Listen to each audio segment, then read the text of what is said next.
waxaa maanta si wada jira xadhigga uga jaray mashaariic dhismo ay ka hirgelisay shirkadda xabkaha iyo faleenka ee beeyada Asli Maydi Kantaroorka galbeed ee degmada Garada gudoomiyaha degmada Garada taliyaha ciidanka booliska sidoo kalena waxa ka soo qayb galay xildhibaano oday dhaqameed dhalinyaro haween iyo dadweyne kale dhammaantoodna waxay ugu hambalyeeyeen waxqabadka mugale iyo horumarada ay ka wado shirkadda Asli Maydi degmada Garada shirkadda Asli Maydi ayaa intii ay jirtay waxay gobolka Sanaag ka qabatay mashaariic badan waxaana hadalka furay wakiilka loo soo wakiishay dhismahaasi Maxamuud Xirsi iyo mas'uuliyiin kale oo tiro badan kuwaasoo dhammaantoodba uga mahad celiyay qolka ay maalgelisay shirkadda Asli Maydi oo ay ku haqabeeli doonaan askarta Kantaroorka iyo ciidanka amniga waxaana hadaladoodii ka mid ahaa checkpoint ama stop ay dhistay shirkadda Asli Maydi shirkadda Asli Maydi ayaa maalgelisay oo u dhistay degmada Garada markii aragtay baahida degmada ka jirta ayaanu ka codsanay shirkadda Asli wayna naga aqbashay shirkaddaas marka waa shirkad gobolka wax badan ka qabatay Cergaabo waxay ka dhagax dhigtay cusbitaalkii weynaa ayay isagana ka dhagax dhigtay oo casri ah oo si casri ah loo dhisayo xagga kale ee maaragtay horumarka oo waxa weeyaan wadadii askarigii gidaarka siixanayay ee markuu doono iskaga tagay markuu doono siixanayay xanta wax weyn bay ka taayadana runaantii annaguna waxaan ballan qaadanaa ka aqoon-yahan dhalinyaro ahaan inaanu shirkadda Asli Maydi sida ay noo burburtaagantahay isu burburtaagno iyo baad saxaafadda sida idin muuqato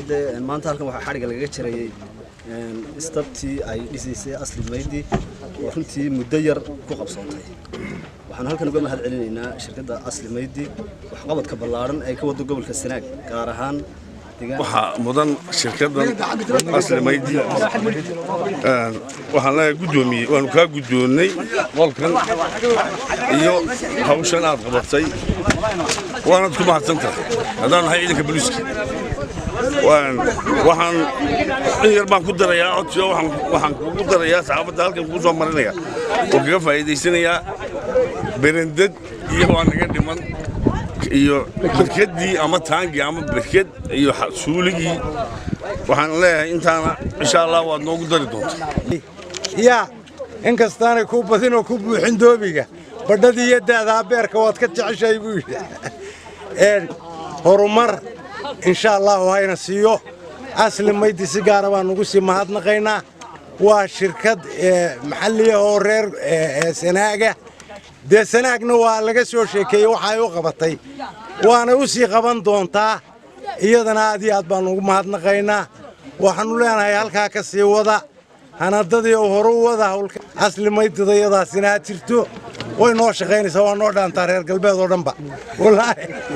gabadhana waxa soo xiray maayirka degmada Garada mudane Faarax Aadan oo isna dhankiisa soo dhaweeyay sheegayna inay ku faraxsan yihiin sidoo kale waxay ka codsadeen inaanay degmadu ku qanacsanayn inta kaliya balse ay u baahan tahay maalgashi iyo horumar kale ayna soo dhaweynayaan wax qabadka hortale hadday tahay xagii amnaanka iyo hadday tahay dhinacii horumarka deegaanka aad baan uga mahad celinaynaa sida loo soo sheegay shirkadda Asli Maydi waxaan kala soo dhaweynayaa in shirkadaha kale insha Allah iyaguna wax qaban kara runtii iyadu wax weeye shirkadaha kale iyagoo isla soo jirto habshiilay jirtay ayaa haddana magaranaysa shirkadda Asli Maydi oo aan 2 sano ba jirin ay ka soo dheereysay dhinacii horumarka deegaanka sidaa daraadeed iyagana waan ugu baaqaynaa inay wixii horumarka ee deegaanka ay ka qaban karaan maadaama ay adeegyo badan ay ku leeyihiin iyaguna ay nagala qabtaan waayo dalka waxa horumariya ama maalgashada dadka ma garanaysaa badanaa shirkadaha ayaa maalgeliya Farxaajo Cabdi Nuur telefishinka caalamiga ee Home Cable TV degmada Garada.